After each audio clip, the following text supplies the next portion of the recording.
दोस्तों, बिहार में देखा जा रहा था इससे 1 महीना पहले कि बिहार में शराब से काफी लोगों का मौत हुआ था। लेकिन अभी फिलहाल पटना में आश्रय गृह में बेसहारा लड़कियों की मौत हो चुका है। आज इसी पर हम बात करेंगे पूर्व आईपीएस अमिताभ दास जी से। और नीतीश कुमार पर बड़े सवाल उठ रहे हैं। चलिए हम इनसे बात करते हैं। कैसे है सर? अच्छा हूँ। देखा जा रहा है कि पटना के आश्रय गृह में बेसहारा लड़कियों की मौत हुई है, क्या कुछ कहिएगा? अब कहना क्या है, देखिए पूरा सुशासन ही जहरीला हो गया है। कहीं जहरीली शराब से लोग मर रहे हैं, कहीं जहरीली खिचड़ी से लोग मर रहे हैं। अब जहरीला सुशासन है, जहरीली सरकार है, क्या होना है। देखिए राजधानी पटना से खबर आ रही है, जो शेल्टर होम होता है, जिसको आश्रय गृह भी कहते हैं या नारी निकेतन भी कहते हैं, जिसे बेसहारा बच्चियों को रखा जाता है, उसमें नवंबर के पहले हफ्ते खिचड़ी खाने से 13 बच्चियां बीमार पड़ गई। उनको ले जाके पीएमसीएच में भर्ती किया गया, है ना। और अब खबर आ रही है कि इसमें 3 बच्चियों की मौत हो गई है। एक की मौत 7 को हुई, एक को 10 को हुई, एक की 13 को हुई। मैं पटना डीएम का बयान देख रहा था, जिलाधिकारी महोदय का। वो एक घिसा पिटा सरकारी बयान दे रहे थे कि जांच की जाएगी, दोषियों को नहीं बख्शा जाएगा, हम इस स्थिति पर नजर रखे हुए हैं, वगैरह वगैरह। होना जाना देखिए कुछ नहीं है। जांच रिपोर्ट जो भी आए, मैं जानता हूं क्या होगा। सरकार में क्या होता है कि कुछ कमजोर और गरीब लोगों को बलि का बकरा बना दिया जाएगा, है ना। मान लीजिए जो शेल्टर होम में जो रसोइया होगा, गरीब आदमी, तो उसको बलि का बकरा बना दिया जाएगा। सारा ठिकरा उसी के सर पर फोड़ दिया जाएगा कि इसी की वजह से खिचड़ी जहरीली बन गई। अब बेचारा वो गरीब आदमी को निलंबित कर देंगे लोग, बर्खास्त कर देंगे, या हो सकता है जेल भेज दें। लेकिन जो बड़े बड़े सफेद पोश होते हैं, जो यहाँ के भ्रष्ट राजनेता हैं या भ्रष्ट अधिकारी हैं, उनका बाल बांका नहीं होगा। अब देखिए बिहार में ये पैटर्न है। दर्शकों को याद होगा 2018 में बिहार में मुजफ्फरपुर बालिका गृह कांड उजागर हुआ, है ना। वो भी शेल्टर होम का मामला था। उसमें आपको 34 बच्चियों के साथ दुष्कर्म का मामला सामने आया। उस समय भी पलटू राम ने उस केस की पूरी लिपापोती की कोशिश की। उस समय समाज कल्याण मंत्री थी श्रीमती मंजू वर्मा, वो कोयरी जाति की है। और जो पलटू राम का चुनावी समीकरण है वो है लवकुश समीकरण, मतलब कुर्मी और कोयरी। इसलिए वो मंजू वर्मा को हटा नहीं रहे थे। बाद में जब सीबीआई ने जांच शुरू की और सीबीआई ने ब्रजेश ठाकुर का मोबाइल खंगाला, तो पता चला कि ब्रजेश ठाकुर की 17 बार बात हुई है मंजू वर्मा के पति चंद्रशेखर वर्मा से। तब जाके पलटू राम ने मंजू वर्मा का इस्तीफा लिया है। और पलटू राम को इतना प्रेम है मंजू वर्मा से कि पिछले चुनाव में भी 2020 में भी मंजू वर्मा को जदयू का टिकट मिला, जबकि मंजू वर्मा उसके पहले जेल की हवा भी खा चुकी थी आर्म्स एक्ट के मामले में। तो इस तरह इनका संरक्षण सबको मिलता रहता है। उसमें भी इसलिए थोड़ा इंसाफ मिल सका मुजफ्फरपुर बालिका गृह कांड में, क्योंकि सुप्रीम कोर्ट ने हस्तक्षेप कर दिया।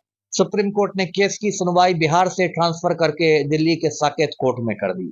सुप्रीम कोर्ट ने ब्रजेश ठाकुर को बिहार से तिहाड़ जेल भेज दिया। उसके बाद देखिए पटना का ही एक गाय घाट शेल्टर होम है, वहां से 2-3 साल पहले खबर आई कि 2-3 बच्चियां भाग गई।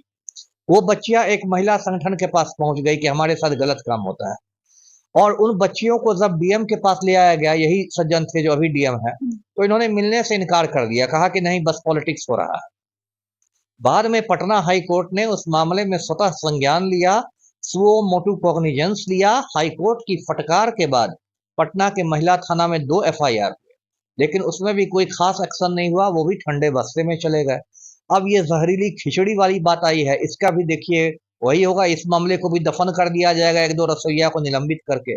तो ये लोग बिल्कुल बेसहारा बच्चियों के साथ की जान के साथ खिलवाड़ कर रहे हैं। जी सर, ये भी देखा जाता है कि बिहार के सरकारी स्कूल में कई पिछले वर्ष अगर पीछे अगर हम लोग जाएं तो वहां भी देखा जाता था कि कई बच्चे बीमार होते थे और कई बच्चे छिपकली या जो भी हो, कई बच्चियां की भी मौत हुई। इस तरह से घटना नीतीश कुमार के सरकार में क्यों देखने को मिलता है? बिल्कुल आपने सही कहा। जो एमडीएम होता है, दोपहर का जो भोजन होता है, उसमें अक्सर खबरें आती है कि छिपकली गिर गई भोजन में, तो भोजन ऐसा हो गया तो खा के 25 बच्चे बीमार हैं, तो 3 की हालत गंभीर है, तो एक को ऑक्सीजन चढ़ रहा है। ये पैटर्न हो गया। अब तो लोगों ने चौंकना बंद कर दिया।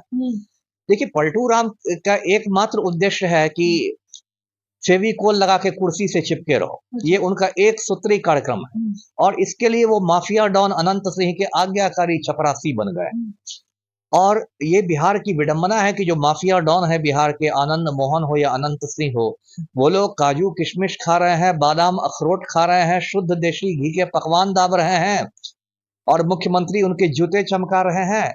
और जो गरीब बच्चियां हैं, जो बेसहारा बच्चियां हैं शेल्टर होम की, वो जहरीली खिचड़ी खा के मर रही हैं, मौत के गले में जा रही हैं। तो ये बिल्कुल बिहार में अराजक स्थिति है और इस मुद्दे पर तो मैं विपक्ष से भी काफी निराश हूँ।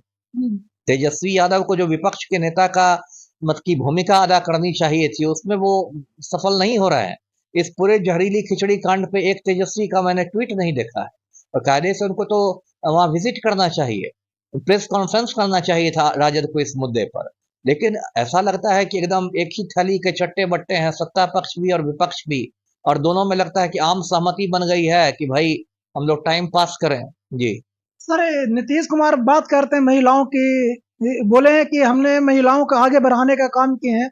महिलाओं अगर अभी सुरक्षित देखा जाता तो नीतीश कुमार के सरकार में बोला जाता कि महिलाएं ज्यादा सुरक्षित है, लेकिन इस तरह से जो घटना होता है सर, ये तो बहुत गलत देखने को। वही ना मैं कह रहा हूँ। देखिए पलटू राम का क्या है कि हाथी के दांत खाने के और होते हैं, दिखाने के और होते हैं। वही हिसाब किताब पलटू का है।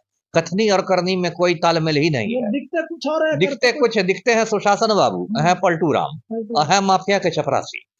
तो उसके बाद देखिए, अभी अब मैंने जो उदाहरण दिए कि 34 बच्चियों के साथ रेप हुआ मुजफ्फरपुर में, तो वो किसके कार्यकाल में हुआ? लालू के समय तो नहीं हुआ, इन्हीं के सुशासन में हुआ। या गाय घाट शेल्टर होम। और आपको जानकर आश्चर्य हुआ दर्शकों को कि आज की तारीख में बिहार में महिला आयोग नाम की कोई चीज नहीं है। सभी प्रदेश में महिला आयोग एक रहता है, लेकिन बिहार में तो 2-3 साल पहले महिला आयोग की सदस्यों का कार्यकाल खत्म हुआ, उसके बाद महिला आयोग का गठन नहीं हुआ है। तो एक बड़ा ये होता है, संस्था जो एक होती है जो महिलाओं का हित देखती है, आपने उसका गठन नहीं किया है और बस आप कभी मोदी का पैर पकड़ लेते हैं पलटू राम, कभी किसी ठेकेदार का पैर पकड़ लेते हैं, कभी अफसर का पैर पकड़ लेते हैं, जिस किसका पैर पकड़ते घूम रहे हैं। इन्होंने पूरे बिहार को मजाक बना दिया है। मेरी समझ में नहीं आ रहा है कि बिहार में सरकार चल रही है कि कॉमेडी सर्कस चल रहा है। सर, बिहार में एनडीए की सरकार चल रही है अभी फिलहाल। इस पर भी एक सवाल है, मेरा अंतिम सवाल रहेगा। एक पोस्टल काफी वायरल हुआ था, अभी भी हो रहा है, कि बटोगे तो कटोगे। ये क्या है सर? ये देखिए, लोग सांप्रदायिक मतलब दुर्भाव ये फैलाना चाहते हैं, एक तनाव पैदा करना चाहते हैं, क्योंकि नरेंद्र मोदी का जो गिरोह है, मतलब नरेंद्र मोदी हुए, गौतम अडानी हुए, योगी आदित्यनाथ हुए, इनका जो गिरोह है, ये आम आदमी के लिए कुछ नहीं सोचता है। इसको बस हिंदू मुसलमान करके चुनाव जीतना है। तो हिंदुओं को भड़काया जा रहा है कि बटोगे तो कटोगे, लेकिन ये बात तो सब पर लागू होती है। इस बात को हिंदू मुसलमान को समझना चाहिए कि हम लोग बटेंगे तो कोई विदेशी शक्ति आके हम लोग को काट देगी, इसलिए हिंदू मुसलमान को एक रहना है। जी तो दोस्तों, आपने देखा कि पटना के आसरा गृह में 3 बच्चियों की मौत हुआ और कुछ बच्चियां हैं जो अभी बीमार हैं, जिनको भर्ती किया गया है पीएमसीएच में, सर बता रहे हैं। लेकिन इस सवाल ये उठ रहा है कि नीतीश कुमार के सरकार में बोला जाता कि महिलाएं सुरक्षित है, अगर कि महिलाओं को इस तरह से आगे बढ़ाने का काम किए, लेकिन ये भी तो देखा जा रहा है कि महिलाएं को जिस तरह से अभी बच्चियां की जो दुर्घटना हुआ है, इस पर बड़े सवाल उठ रहे हैं और विपक्ष के नेता तेजस्वी यादव किसी प्रकार का इस पर ट्वीट न किए हैं, तो इस पर भी सवाल उठ रहा है। बाकी आप इस खबर को देखकर क्या समझते हैं, कमेंट बॉक्स में जरूर बताएं। थैंक यू, धन्यवाद।